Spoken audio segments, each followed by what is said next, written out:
À côté des nombreux items des ECNI nécessitant une compréhension de données anatomopathologiques, un seul item est réellement consacré à cette discipline médicale. Nous allons ici traiter cet item consacré aux médecins préleveurs de cellules et ou de tissus pour les examens d'anatomie et de cytologie pathologique. Pour un texte plus détaillé, comme pour l'ensemble du programme, je vous recommande fortement la lecture de l'ouvrage Anatomie pathologique, réussir les épreuves classantes nationales, rédigé par le Collège français des pathologistes et publié aux éditions Elsevier-Masson. Allons-y.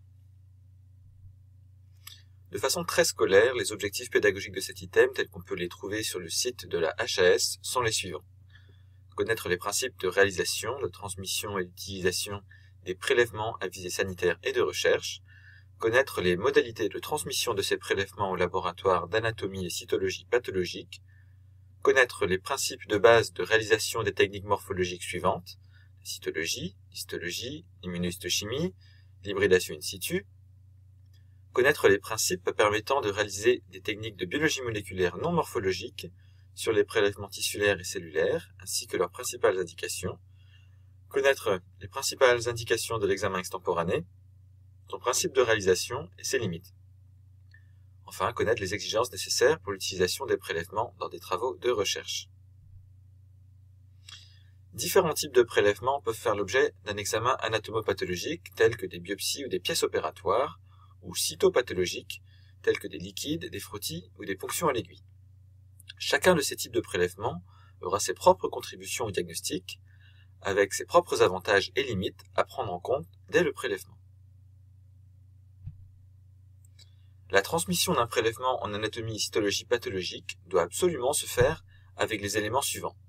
Des renseignements concernant les identifiants et coordonnées du patient et du médecin préleveur, des renseignements propres au prélèvement, à commencer par sa nature, son siège de prélèvement et la date et heure précise de ce prélèvement, ainsi que des renseignements cliniques pertinents à prendre en compte pour l'interprétation des lésions.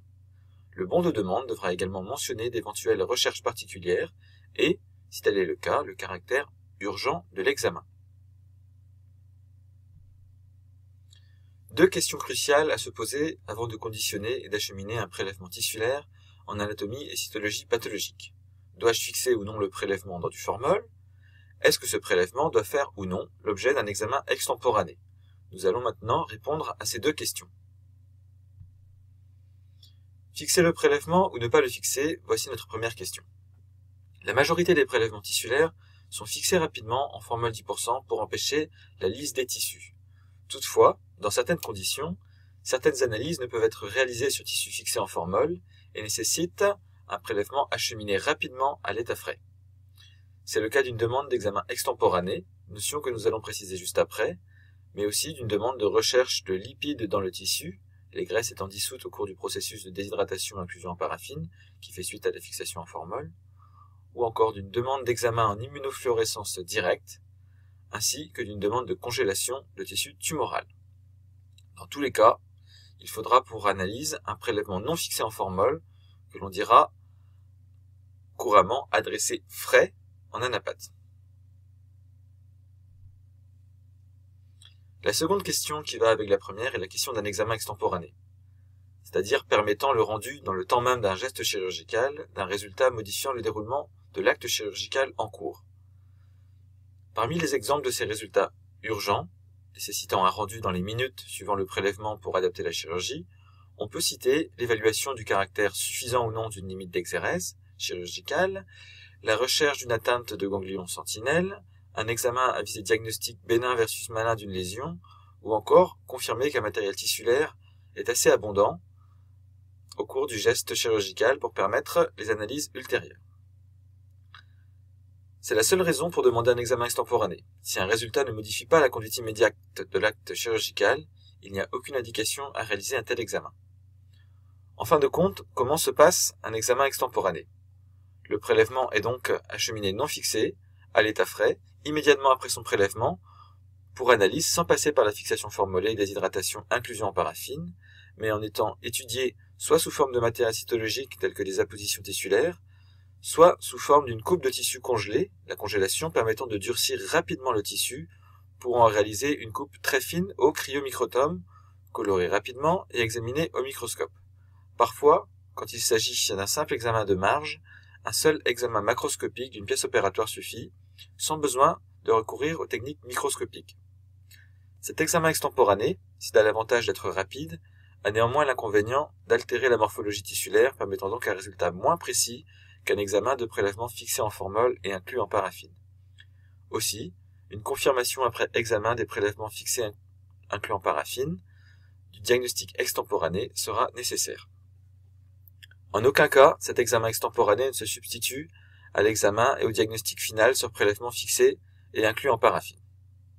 Nous allons maintenant montrer un exemple de tissu étudié en examen extemporané.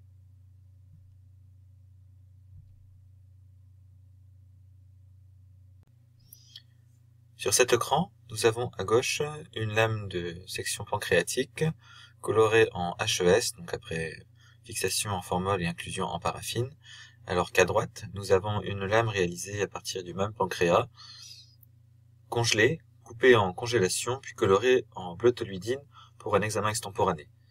Si on se rapproche sur ces deux lames, pour comparer la morphologie, on voit que la morphologie de l'examen extemporané est inférieure à celle de l'examen en histologie définitive après fixation formol, inclusion paraffine et coloration en HES.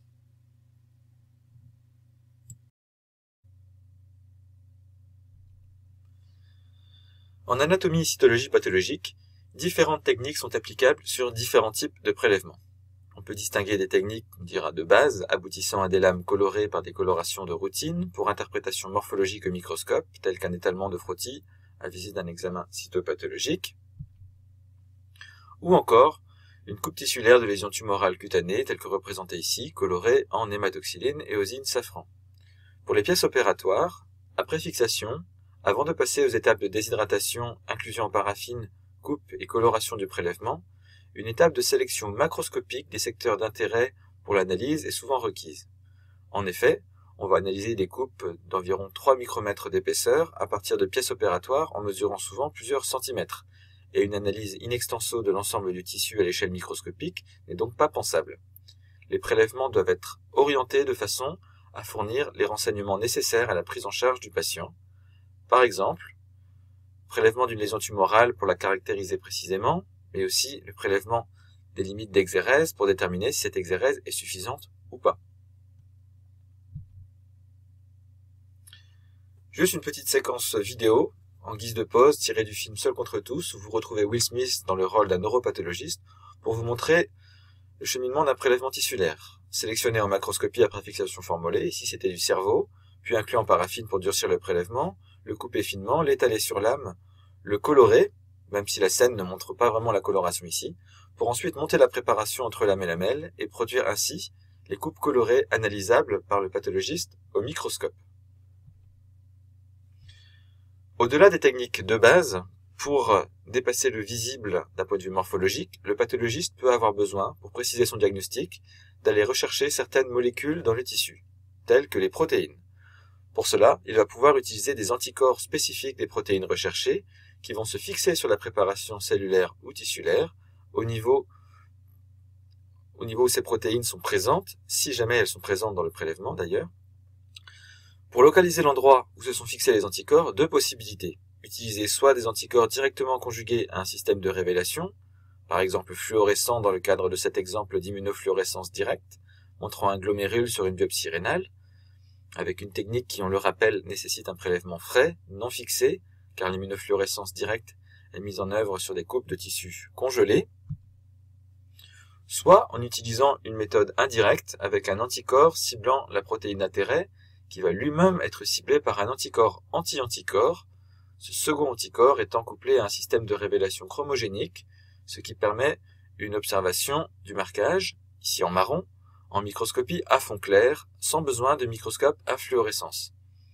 Ces techniques sont volontiers applicables et appliquées sur des coupes de prélèvements tissulaires fixées en formol et inclus en paraffine, mais aussi sur préparation cytologique. On parlera des techniques d'immunohistochimie ou d'immunocytochimie. Au-delà des protéines, il est parfois nécessaire de rechercher des altérations moléculaires à l'échelon de l'ADN lui-même. On peut par exemple avoir besoin d'aller rechercher ces altérations à l'échelle chromosomique, telle que sur ces exemples, en utilisant des techniques d'hybridation in situ, basées sur la complémentarité des bases de l'ADN. Pour cibler une séquence d'ADN donnée à un locus donné du génome, on utilisera une sonde, et non plus un anticorps, complémentaire de la séquence d'intérêt, que l'on fera s'hybrider sur la préparation cellulaire ou tissulaire pour nous indiquer où se situent nos séquences d'intérêt.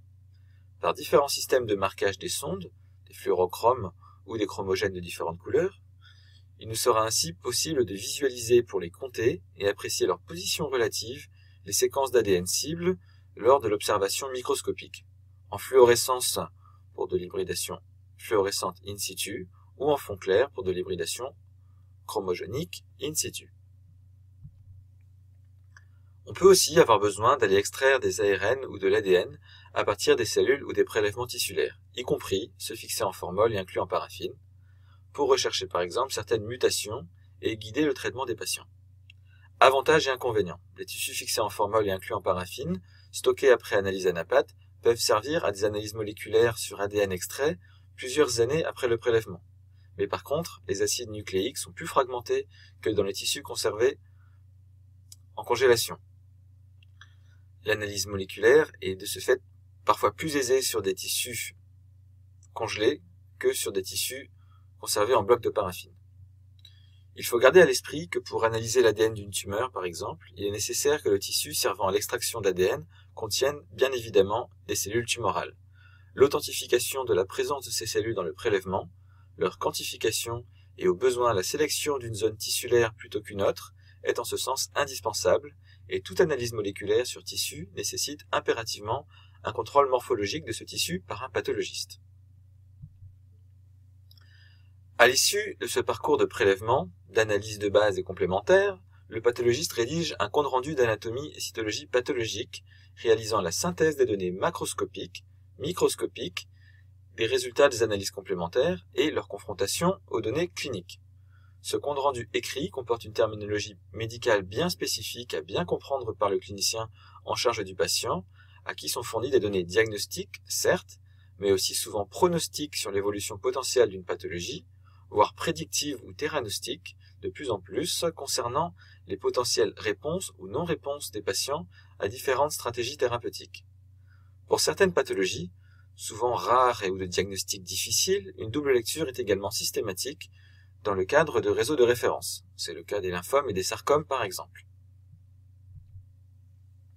Pour conclure, pour résumer cet item 290 du médecin préleveur de cellules et tissus pour examen ANAPAT, gardons en tête les obligations pour le médecin préleveur en termes de choix de mode de prélèvement, de penser aux questions de fixer ou ne pas fixer le prélèvement avant acheminement en ANAPAT, et de demander ou non un examen extemporané si la situation le justifie.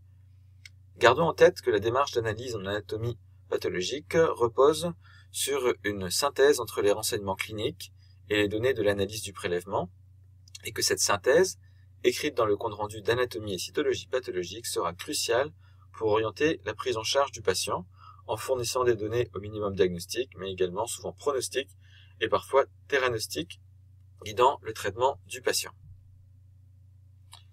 Merci de votre attention et à bientôt pour une nouvelle vidéo.